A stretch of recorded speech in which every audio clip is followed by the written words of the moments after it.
Bienvenido al podcast de PowerUp. Yo soy Guille García Alfonsinio y voy a hablarte de energías y alternativas de movilidad.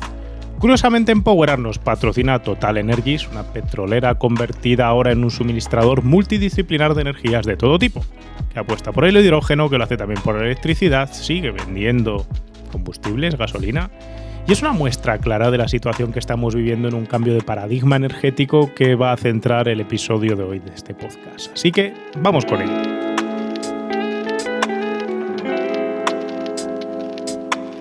Vivimos en un mundo complejo dominado por las prisas y por el exceso de opinión.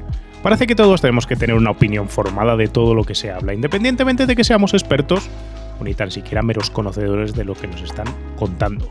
En cierto modo, esto es el resultado de la sobreexposición a las que nos hemos autosometido en las redes sociales. Un cuarto de siglo atrás, las opiniones de cada uno se quedaban en el bar, en el círculo cercano, en la mesa del comedor en Nochebuena, y ahora, con las maravillosas redes sociales detrás, parece que hay que opinar de todo el rato. Blanco o negro, bueno o malo, arriba o abajo. Hemos llegado a tal esperpento que puedes ver encuestas en los medios sobre qué vacuna te parece mejor para la COVID-19, encuestas sobre si el óxido de nitrógeno en los centros de las grandes ciudades es o no es de los coches, si es malo o si no lo es, si es de verdad o es mentira el cambio climático. Y digo yo, ¿qué más dará lo que opine la mayoría sobre cualquier tema de este tipo? Lo que importa no es lo que opinemos la mayoría, lo que importa es la opinión de los expertos basada en datos y en hechos, y esa es la que convenientemente debería de ser difundida. Especialmente si varios expertos no están de acuerdo, en ese momento tiene sentido que haya difusión para que haya un debate que esté basado en ciencia, y no un debate entre yo mismo y mi vecino acerca de temas de los que ninguno de los dos tenemos ni idea. Me gusta, para ejemplificar todo esto, poner un simple caso absurdo como ejemplo, para que se vea cómo no se puede opinar de todo por el mero hecho de opinar. Imaginémonos que estás en un crucero, 150 personas montadas a bordo, y una persona sufre un paro cardíaco y hay un médico a bordo. La solución ideal pasa por preguntarle al médico, ¿no? ¿Qué hay que hacer? Que sea el médico el que cura al enfermo. No pasa por hacer una encuesta y escuchar la opinión de 148 personas para ver qué se hace. ¿Por qué? Pues porque la opinión de 148 personas es irrelevante. Es la opinión del médico la que cuenta, es el que tiene la solución al problema, ¿verdad? Que ojo, que no digo yo que no tengamos que tener nuestra opinión cada uno en nuestra casa sobre lo que nos dé la real gana. No tiene nada que ver con eso. La clave para mí es ser consciente uno mismo de la cantidad de conocimiento que tiene uno sobre ese tema, sobre ese campo, para autoavalarnos a la hora de opinar sobre ello y predicarlo a cuatro vientos en Twitter, YouTube, WhatsApp, un foro o donde sea. No se trata de intentar convencer a los demás de algo de lo que ni siquiera nosotros sabemos ni la mitad.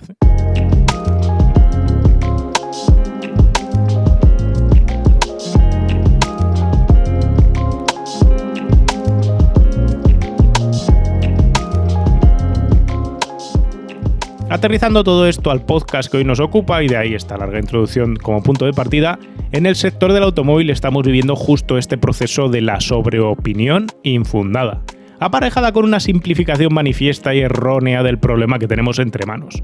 Normalmente, cuanto menos sabemos de un tema, más tendemos a simplificarlo y bajarlo a términos reducidos, con la idea de dar con una respuesta sencilla y concreta que nos deje la mente tranquila.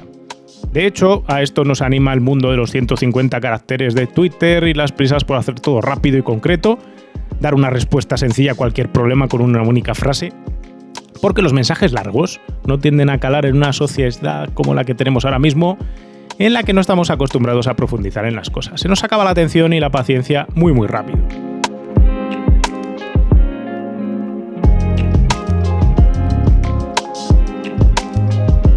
Partamos de una base sencilla y aquí sí podemos simplificar. El automóvil y la motocicleta por extensión tiene que dejar de usar combustibles de origen fósil. Esto es un hecho que no es discutible, está amparado por la ciencia y la opinión que tengamos en general de poco sirve. Os lo digo yo, que soy un aficionado a los coches de gasolina y odiaría a muerte pensar siquiera que no voy a volver a poder conducir un V8 de gasolina o un V12 o un V10 o cualquier cosa de estas. Pero no se trata de gustos, no se trata de opiniones, es un hecho, no discutible. Tenemos que dejar de usar, por varias razones, combustibles fósiles. Y todas esas razones se están alineando y convergiendo en un único punto. La primera razón es que es una fuente finita de energía, es decir, cada litro de petróleo extraído es un litro menos que está disponible. Durante más de un siglo hemos estado consumiendo sin pagar un peaje de lo irreversible, como lo llamo yo, ¿Qué es eso del peaje de lo irreversible? Pues que por cada litro que quemamos de gasolina hoy se genera un problema para las generaciones futuras, porque ya no está disponible ese litro y porque además se convierte en una serie de subproductos que se vierten a la atmósfera. Pensemos en la Tierra como una nevera con agua fría en una tarde calurosa en casa. Y pensemos en la humanidad como ese grupo de amigos que se ha ido a casa a ver el fútbol o a ver unas carreras de coches. Cada uno va cogiendo, levantándose del sofá, agarra una botella de agua fría de la nevera, la saca, se la bebe y no mete otra de las que hay en la despensa. Al cabo de unas horas no quedará agua fresca en la nevera. Pero ese es el problema del que venga después, incluso si es el mismo tipo que ha sacado la botella de agua fría al principio. Una actitud que, si fuese cívica, pasaría por esforzarse un poquito y meter otra botella de agua en la nevera cada vez que sacas una. Pero todos sabemos que siempre hay alguien, incluso nosotros mismos, que no hace eso. Seguro que conoces a alguien que hace esta maniobra, ¿verdad? Si no es con agua, tal vez con cerveza.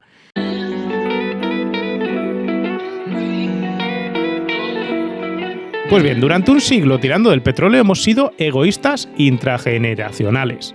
Hemos quemado petróleo sin reponerlo y claro, obviamente no podíamos reponerlo, porque el petróleo es algo que tarda millones de años en crearse, pero es que tampoco hemos estado creando un impuesto de lo irreversible para cubrir ese coste futuro de haber agotado un recurso limitado. Si por un momento hubiésemos pensado en invertir 1 céntimo de euro por cada litro de petróleo consumido para generar una tecnología alternativa a futuro, seguramente el estado de la técnica actual sería mucho más avanzado y ya tendríamos una solución alternativa al petróleo. Pero hasta principios de los 70 no se tenía la percepción global de que el petróleo siquiera se pudiese acabar, menos aún la percepción de que había que asegurar una inversión en un sustituto. Las prisas tecnológicas para buscar soluciones hoy tienen que ver, por tanto, con décadas de falta de previsión y de lógica. La segunda razón para desprenderse del uso del petróleo tiene que ver con los subproductos derivados de su extracción y refinado posterior, y luego también de la combustión. Hay dos géneros de problemas. Por un lado, todo el procesado, cadena de suministro y uso del petróleo y sus derivados generan gases de efecto invernadero. Gases que sabemos que contribuyen al cambio climático acelerado que vivimos y del que, como comentaba al principio, no se trata de tener una opinión personal, sino que es un hecho demostrado por la ciencia. Por otro lado, el procesado, cadena de suministro y uso del petróleo y sus derivados generan contaminantes nocivos para nuestra salud localmente. Partículas microscópicas que generan trombos y cáncer y óxidos de nitrógeno que inflaman los pulmones y más cosas que no voy a hablar hoy aquí. Hay muchas más razones todavía que nos empujan a abandonar los derivados del petróleo, como el sencillo hecho de que los países que no tenemos producción propia estamos presos de los intereses de terceros, o la cantidad de problemáticas de seguridad global que genera el hecho de depender del petróleo. El caso es que nada de lo que te he contado hasta aquí es nuevo. No había que ser un genio en el año en el que yo nací, en 1983, para saber que había que cambiar de método de energía para propulsar nuestras vidas. Entonces, ¿cuál ha sido el problema? ¿Por qué no lo hemos hecho antes? Como cualquier estudiante sabrá, existe la posibilidad de estudiar y aprender todos los días un poquito sobre un tema, o dejarlo todo para cuando queden 2 semanas para el examen final. Si tu profesor es de otro tipo y te permite hacer trabajos, como hago yo, puedes ir haciendo el trabajo poquito a poco, ir entregándomelo y viendo cómo vas, o puedes dejarlo todo para el último día, como hacen la mayoría de los alumnos. Y sabemos que la humanidad nos gusta hacer esto último, dejarlo todo para última hora. ¿Por qué? Pues por una mera razón de coste-beneficio. A los gestores políticos, que son los que han trazado las estrategias nacionales durante décadas, las continentales, las globales, no les ha corrido prisa el cambio de paradigma energético por una mera razón de interés y coste político. Si en 1980 un político hubiese querido imponer un impuesto fijo a los derivados del petróleo para subvencionar investigación y desarrollo de tecnología alternativa, se lo habrían cargado. Primero los emporios petrolíferos y luego la opinión popular. Y al ciudadano de a pie tampoco es que nos haya parecido un tema relevante hasta hace poquitos años. Una cosa bastante curiosa porque basta circular por ciudades como Londres o cualquier otra megalópolis, con sus partículas en suspensión y su niebla por contaminación o las elevadísimas cargas de óxido de nitrógeno y el asma asociado para comprender que algo no estaba bien. Por suerte, en la actualidad somos mucho más conscientes del problema. Por desgracia, también somos conscientes ahora que tenemos una prisa salvaje para solventarlo. Y con las prisas vienen las malas maneras, las malas soluciones y los opinadores de todo.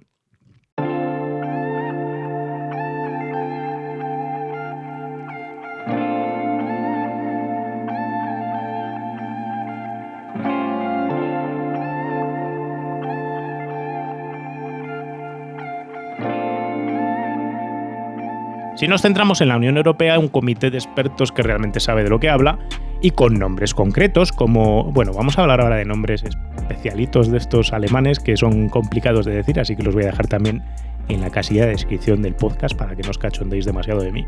Pero vamos a intentarlo. Hans-Joachim Schelbrunner o Maria van der Hoepen, madre mía.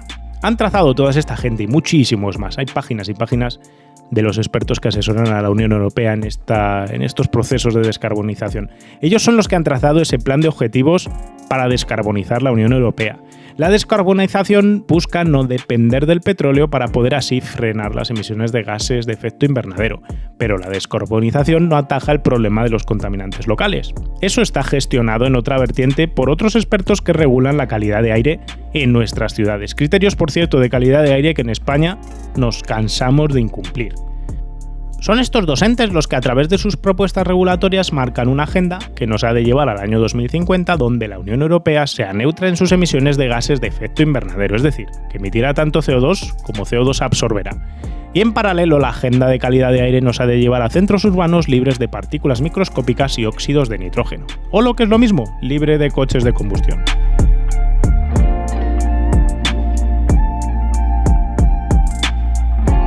Sentados estos precedentes y bases, lo primero que quiero hacer ahora es aportar algo de luz a una confusión bastante común. Hay que evitar confundir a toda costa medidas que se toman para limpiar el cielo de las ciudades de las medidas que se toman para eliminar el CO2 en Europa. Son dos problemas independientes que además requieren probablemente soluciones independientes y distintas, todas ellas complejas. Aquí quiero señalar otro problema de la sobreopinión permanente y de la alta velocidad en la cantidad de generar opiniones. No solo estamos en un mundo donde todo el mundo grita una opinión en muchos casos sin tener conocimiento, sino que hay quien nace de opinar su modo de vida. Opinar de ciertos temas es hasta rentable, por eso existen los debates de falsos expertos en la tele y en la radio, por eso existen tropecientos canales de YouTube o podcasts o Twitteres donde se habla de lo que nunca te han contado de, las 10 verdades de... Y como cualquier tema polémico da tráfico, agendar todo tu contenido alrededor de polémicas y bombazos es una estrategia común en los medios centrados en generar tráfico y rentabilidad, huyendo de la creación de valor a través del conocimiento y la exposición de hechos razonados. Os voy a poner un ejemplo concreto sobre ello que alguna vez he comentado en algún vídeo, y es que si os pido una opinión sobre la justicia de las etiquetas eco de la DGT, muchas estaréis en contra porque se ha generado la sensación de que su asignación es injusta. Se ha generado también la inseguridad jurídica de que se cree que se van a cambiar este tipo de catalogaciones de las pegatinas DGT, lo que va a hacer que los que hayan comprado un coche con cierto tipo de etiqueta por las ventajas fiscales que eso representa y también de acceso a centros de ciudades, se puedan encontrar con que el día de mañana, si le cambian la etiqueta, no puedan disfrutar de la razón principal por la que han comprado tal o cual coche.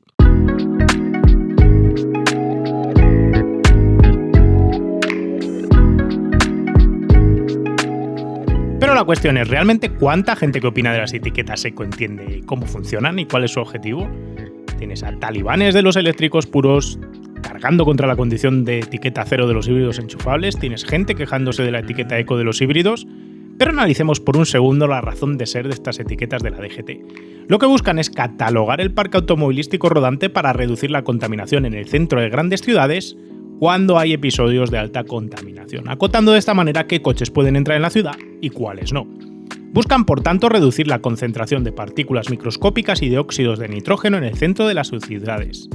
No buscan catalogar los coches con bajas emisiones de CO2, no buscan catalogar los coches como ecológicos o no ecológicos, aunque en la etiqueta ponga eco. Igual ese es el problema, haberles llamado eco a las etiquetas. Creo que esto que acabo de decir se escapa al grueso de los usuarios, que ven una etiqueta donde pone cero o eco y entienden que el coche es respetuoso con el medio ambiente. Y no necesariamente tiene que ser así. De hecho, un coche con una épica batería de 100 kWh es una patada al medio ambiente. Te hablaré más adelante de ello, pero cumple una función que está buscada por la etiqueta de la DGT, y es que un coche eléctrico no emite contaminantes de manera local por el tubo de escape en el centro de la ciudad, ni emite óxidos de nitrógeno, ni emite partículas. Cosa que es positiva, por otra parte, cuando estás intentando tratar con un episodio de alta contaminación. El problema que encontró la DGT al crear este sistema de etiquetado es que no existe un registro histórico de las emisiones concretas y realistas de cada modelo de coche puesto en comercialización en cuanto a óxidos de nitrógeno y partículas microscópicas en ciclo urbano. Lo que sí hay es una normativa que marcaba cuál era el límite a obtener en un ensayo bajo ciertas condiciones. y hay un registro de los objetivos y de los números conseguidos por cada fabricante, pero eso no es representativo de, en conducción realista en medio de la ciudad, cuánto óxido de nitrógeno y cuántas partículas genera cada uno de los coches. Por eso alguien de la administración se colgó de las normativas de las emisiones Euro para catalogar los coches. Una solución de compromiso que no es la mejor ni mucho menos, pero sí es fácil de implementar. En algunos casos el sistema de etiquetado da resultados lógicos. Por ejemplo, que los híbridos enchufables con capacidad de superar 50 km en modo eléctrico tengan etiqueta cero tiene sentido, ya que esos coches pueden circular por ciudad sin emitir ni partículas ni óxidos de nitrógeno.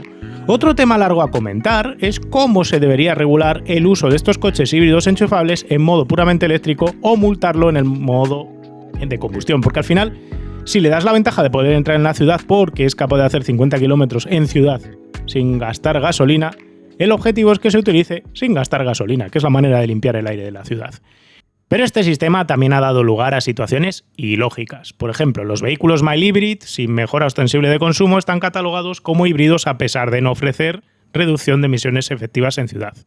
Los motores de gasolina de inyección directa sin filtro de partículas, que hay un buen puñado, tienen una catalogación más saludable y más permisos para circular por ciudad que otros coches más antiguos sin inyección directa que, cuando la situación de contaminación es por partículas, no son peores que esos coches de gasolina de inyección directa sin filtro de partículas.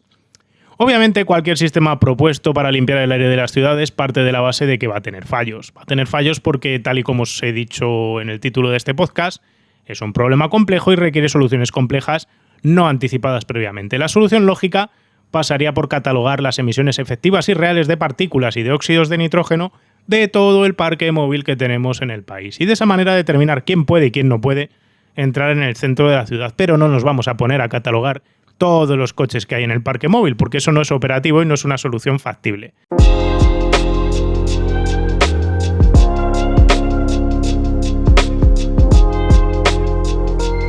Quiero dejar el tema del etiquetado, el de la DGT, atrás, porque no era el principal foco de este podcast, pero sí me sirve para demostrar la base del problema que tenemos entre manos.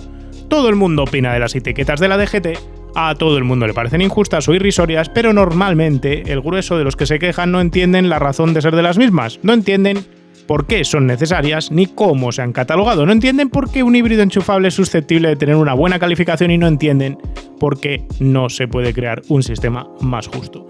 Pero a pesar de no entender nada de esto, opinan y eso genera confusión. Confusión de barra de bar que hace 3 décadas se quedaba en la barra de bar, pero que ahora se convierte en mega confusión en el WhatsApp, en el foro, en el Twitter o donde sea. Y todo esto me lleva por fin a hablar del principal punto del que quería hablar aquí.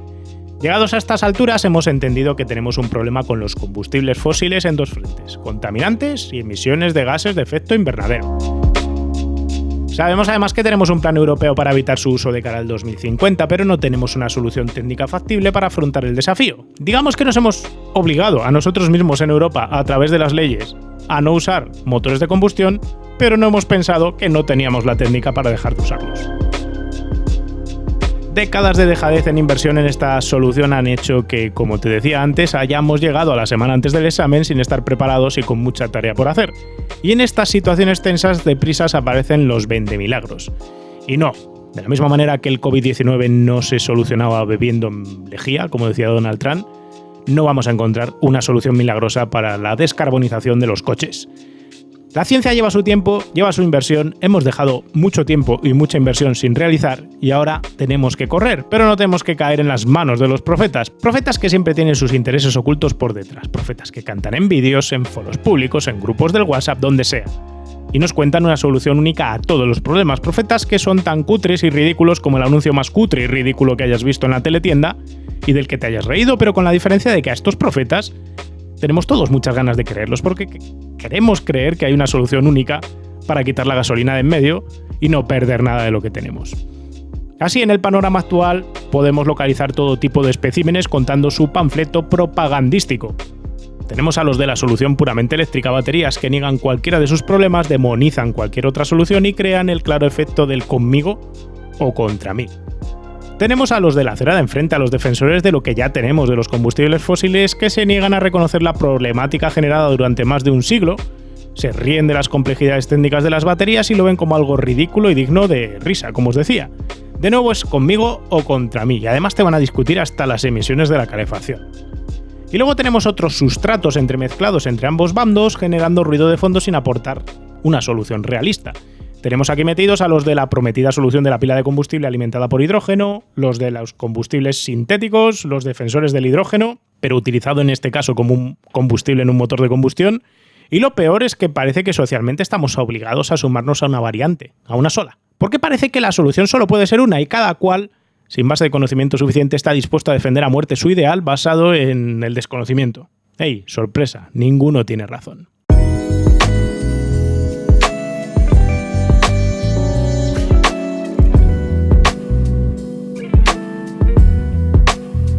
En este proceso de sobreexposición de las redes sociales creo que muchos hemos descubierto lo tontos que somos como masa. Lo rápido que queremos intercambiar opiniones e ideas sin tener base científica sobre muchas de ellas, fiándonos por el puro instinto, muchas veces erróneo, y sobre todo enrocándonos en opiniones sin ánimo de crecer y aprender a través del aporte de los demás. Parece que buscamos todos una solución sencilla, una solución tuiteable o whatsappeable. La solución al problema del combustible eran los gamusinos. Queremos eso. Queremos la frase, el título del vídeo. Y no solo la frase, queremos además ser los primeros en decirla, en tener razón, en mirar atrás dentro de 10 años y decir, como te dijimos en Marca, como dice el diario deportivo. Pero me temo que no, me temo que los problemas complejos requieren soluciones complejas. Complejas en el sentido de que tendrán que cubrir múltiples matices y probablemente sean soluciones múltiples y no únicas, y serán soluciones globales que llegarán pensadas en cada uno de los mercados de manera distinta. Soluciones elegantes en sí mismas cada una de ellas, pero que no serán fáciles de alcanzar y tampoco de explicar o de entender. Y os voy a explicar por qué a mi juicio esto va a ser así.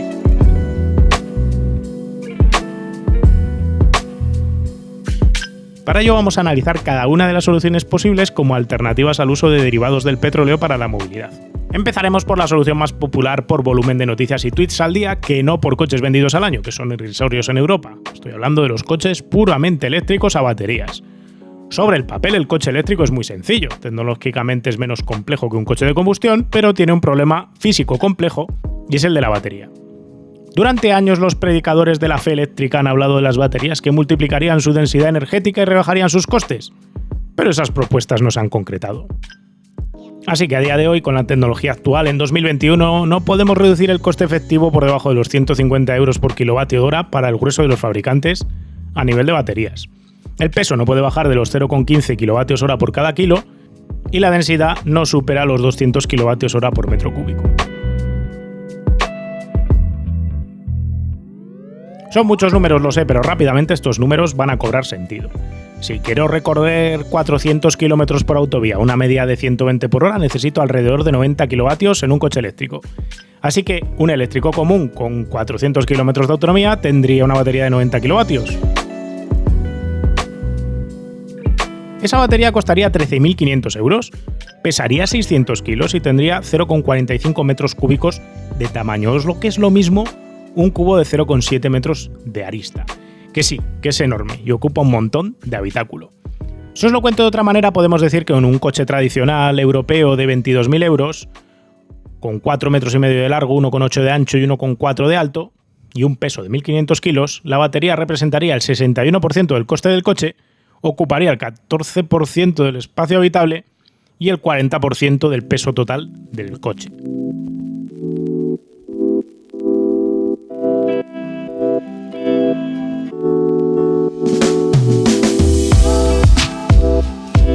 Y todo esto me temo que es un gran problema y no es el único. La dejadez organizativa de la Unión Europea ha hecho que no contemos con una red de recargas a la altura de nuestros planes de uso de coches eléctricos. Así que hoy por hoy, y salvo que te compres un Tesla que tiene su propia infraestructura de recarga, el grueso de viajes en España son imposibles en un tiempo razonable.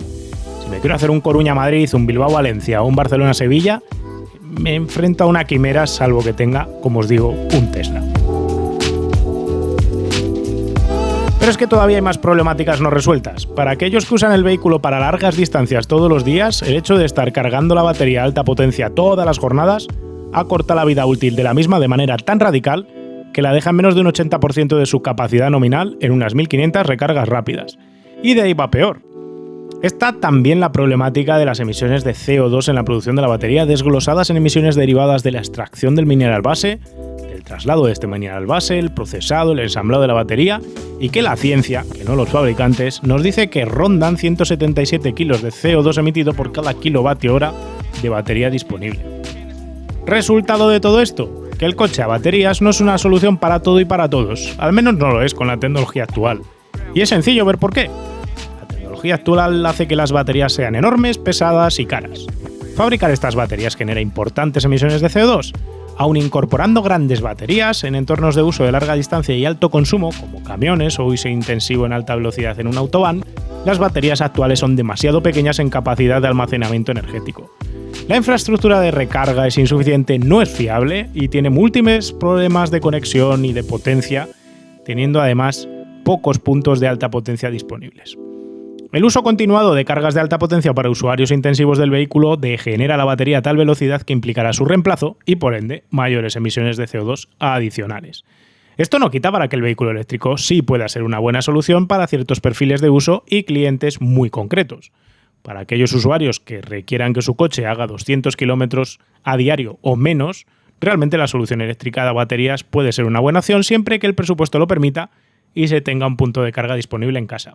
El problema es que muchos de estos usuarios no están dispuestos a enfrentarse al desafío mental de tener un vehículo que no puede hacer sus 2 viajes largos al año.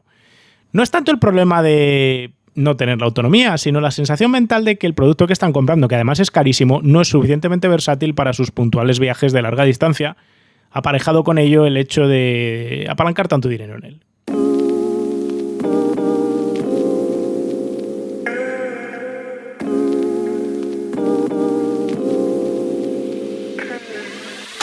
Sin duda, si las baterías en estado sólido consiguen cumplir los objetivos de reducción de coste, incremento de densidad energética, incremento de vida útil y potencia de recarga, e incremento también de seguridad, la idea del eléctrico a baterías puede entonces consolidarse, pero hoy por hoy todavía hay muchos cabos que atar y lo que a mí no me termina de convencer es que estemos permanente hablando de van a venir, la tecnología va a cambiar, va a haber cambio de paradigma y las baterías van a solventar el mundo. La realidad hay que hacerla con hechos tangibles y hoy por hoy no tenemos ningún otro tipo de batería disponible a nivel comercial.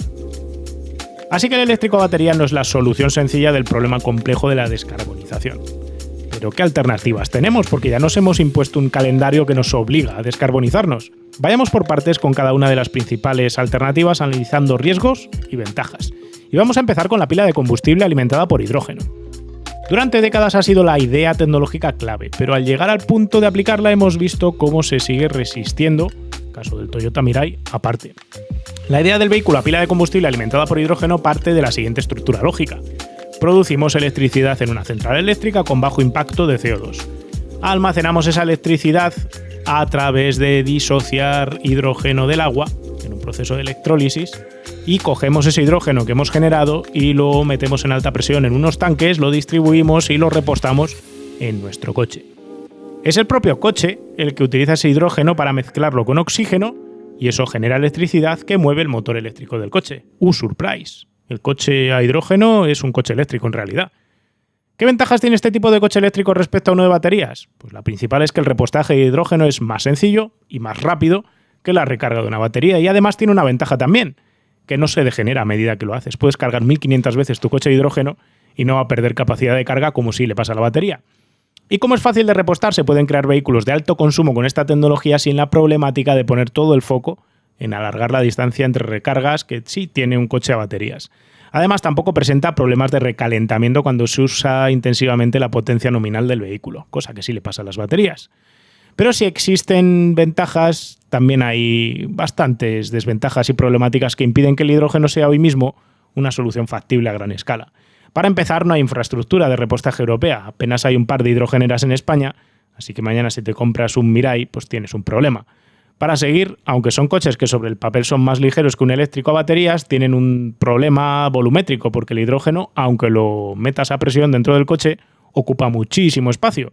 Y aunque necesita solo hidrógeno para funcionar, también se le acompaña por una batería de litio de tamaño importante para funcionar en serie con la propia pila de combustible. Así que también tienes ahí coste y espacio comidos. Tampoco podemos obviar que el propio coste de la pila de hidrógeno, los depósitos y todo lo demás hacen que el coche sea realmente caro. Fabricar un coche con pila de hidrógeno por debajo de 60.000 euros parece que hoy en día no es posible todavía.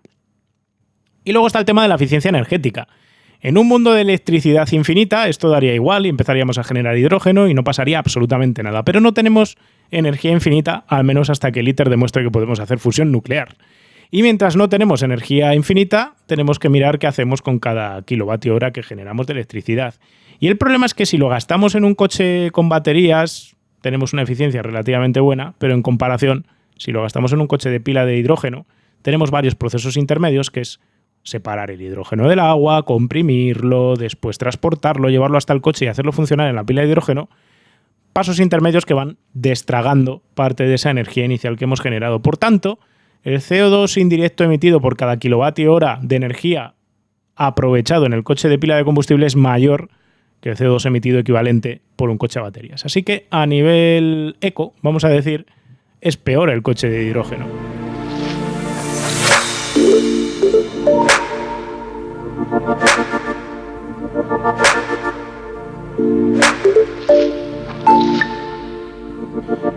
Puede ser el hidrógeno una buena solución a medio plazo para el transporte a larga distancia, para uso de alto consumo energético como un vehículo deportivo y potente, pero no parece apropiado para mañana mismo, sino para un futuro a medio plazo donde la técnica y la infraestructura se alineen con las necesidades reales.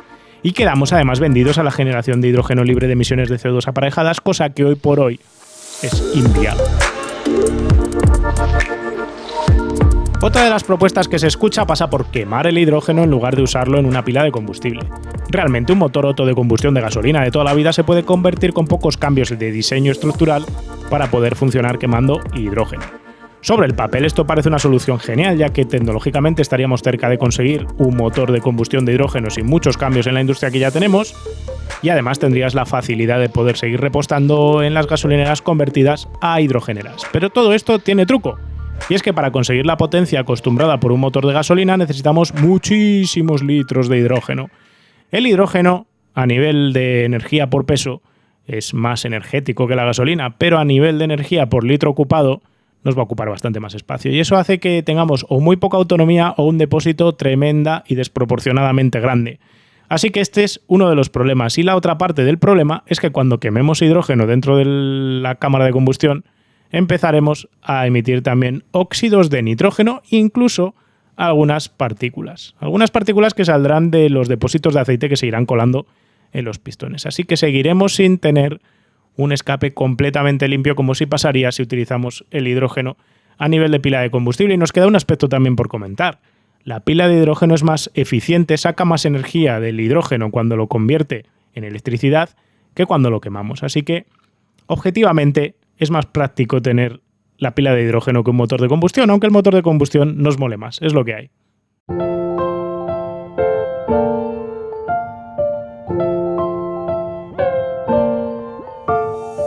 Y nos queda la solución de los combustibles sintéticos, una solución que se ha puesto de moda en los últimos meses, la verdad, pero que también tiene enormes trucos de los que nadie quiere hablar.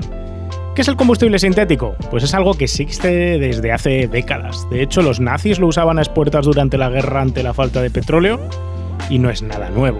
El combustible sintético parte de la idea de crear cadenas de hidrocarburos mediante procesos industriales para poder quemar esos hidrocarburos luego en motores de combustión convencionales. Es fabricar gasolina o algo parecido a la gasolina, por tanto. La teoría dice que si para crear esas cadenas de hidrocarburos empleamos CO2 tomado de la atmósfera e hidrógeno obtenido de manera limpia del CO2, al quemar ese combustible sintético no aportaremos extra de gases efecto invernadero a la atmósfera. Por tanto, el proceso será inocuo a nivel de gases de efecto invernadero. Genial, ¿verdad? Bueno, el problema está en que no es tan genial. Para empezar, el uso de combustibles sintéticos no resuelve el problema de los óxidos de nitrógeno ni de las partículas de los motores actuales de combustión, por lo que los centros de las ciudades deberían seguir vetando el acceso de este tipo de coches en el futuro. Para seguir, la creación de estos combustibles sintéticos a gran escala es, hoy por hoy, inviable tecnológicamente. Por gran escala quiero decir que estos combustibles no se pueden crear en los litros de combustible que gastamos ahora mismo en el mundo. Así que no es una solución transversal, total y sencilla para todo tipo de movilidad. Y es que no solo hay que hacer plantas productivas, es que sencillamente no hay una tecnología de captura de CO2 de la atmósfera que haga viable crear billones de litros de combustible de manera sostenible. Y lo que es peor para los aficionados a los motores de combustión, tampoco parece que esta tecnología vaya a aparecer mañana a gran escala y gran distribución. Y en la medida que esta tecnología se va desarrollando, el problema es que el litro de combustible se dispara cuando uno lo compara con cualquier otra alternativa energética. Puede cuadruplicar el precio de un litro de gasolina convencional, un combustible sintético de este estilo. Esto no quita para que yo, aficionado acérrimo a los coches de gasolina, le vea un tremendo potencial a esta tecnología de combustible sintético. Pensemos que si los coches clásicos han de perdurar en el tiempo y que los motores de combustión de altas prestaciones puedan tener un pequeño futuro, solo puede ser a través de este tipo de combustible sintético si es que se quiere mantener esa limpieza neta de CO2. Por tanto, puede tener sentido este combustible sintético como un producto de nicho para usuarios de nicho, que además tendrán que pagarlo a precio estratosféricamente caro mientras sus productores pelean con las administraciones para auditar y verificar que su producto es realmente limpio en emisiones. Y eso no va a levantar tampoco la prohibición de acceso a este tipo de vehículo a las grandes urbes. Pero es que este tipo de técnica es el que podría inyectar un hilo de esperanza a la reutilización del enorme parque existente a día de hoy. La enorme cantidad de coches que todavía tenemos en Europa y que de otra manera debería de ser completamente reemplazado en poco más de una década, cosa que también me parece una quimera por otra parte.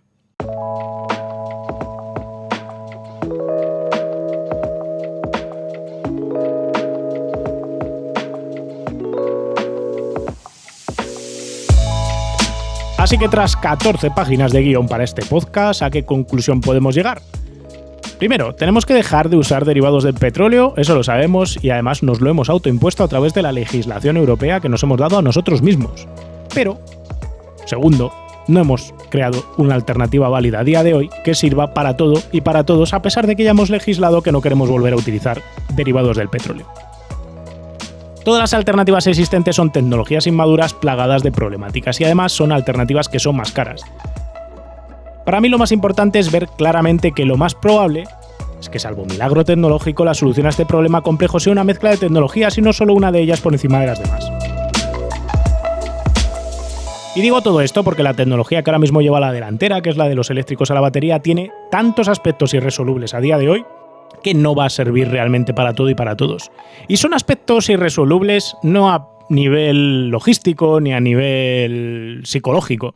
Son problemas irresolubles a nivel químico y físico. Es decir, los conceptos básicos de las baterías de litio que tenemos hoy en día difícilmente van a tener un cambio brutal en cuestión de una década, salvo que nos metamos en las baterías de electrolito sólido y estas nos solventen la papeleta, pero eso es poco menos que un milagro.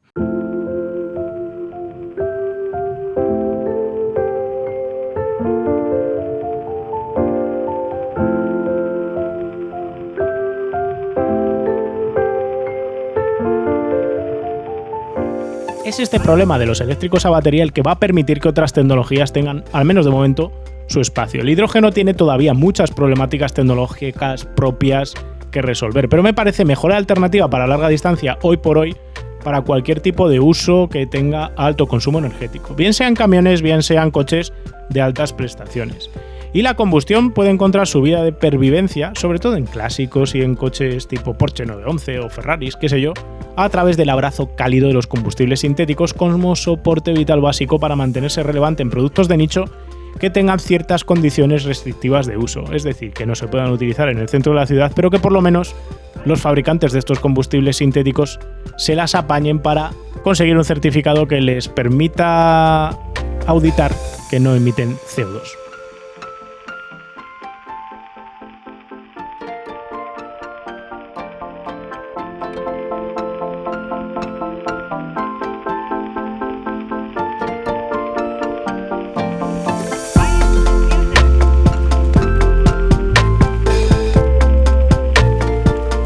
Subestimar la magnitud de los desafíos suele ser propio de quien no conoce el problema de verdad que hay tras ellos.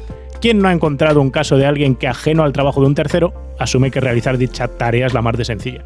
El típico chaval que va a la pescadería y ve cortar pescado y dice, ese no puede ser un trabajo difícil, pero luego cuando se pone a cortar el pescado descubre que eso es un auténtico lío y que el problema es que él ignoraba completamente cuál era el problema de fondo. Pues esto es lo mismo. En el tema de la descarbonización tengo yo esa perpetua sensación de que estamos todos opinando, que somos todos eruditos, profetas, todos sabemos de todo y no conocemos realmente cuál es el desafío tecnológico que hay detrás del objetivo que nos hemos puesto de descarbonizar la movilidad. Yo, como habéis visto, no tengo la solución técnica concreta para este problema, ni os voy a dar un super tweet, ni una super frase, ni una super solución ultra sencilla con la que resolver esta problemática. Sencillamente es que no la hay, o creo que no la hay con el estado técnico actual. Así que para mí lo que veo es que vamos hacia un futuro donde vamos a tener que ver la convivencia de varias tecnologías en paralelo y no la discusión entre ellas. Y las tecnologías diversas no deberían hacernos discutir entre nosotros, sencillamente deberíamos de apoyarlas y comprenderlas y opinar solo cuando sabemos de lo que estamos hablando. Y no os preocupéis, no hay una conspiración gubernamental ni judeo-masónica de las empresas petrolíferas para torpedear soluciones, ni hay una tecnología mágica guardada en un cajón de un hombre que desapareció y ahora si abriésemos ese cajón acabaríamos con el petróleo. Sencillamente, no tenemos el conocimiento tecnológico necesario para encontrar una alternativa viable al petróleo para mañana mismo. Así que el tiempo nos dirá hasta dónde llegamos. Entre tanto, mejor hablemos de lo que sabemos y de lo que no sabemos, nos callamos. Espero que os haya gustado. Un saludo.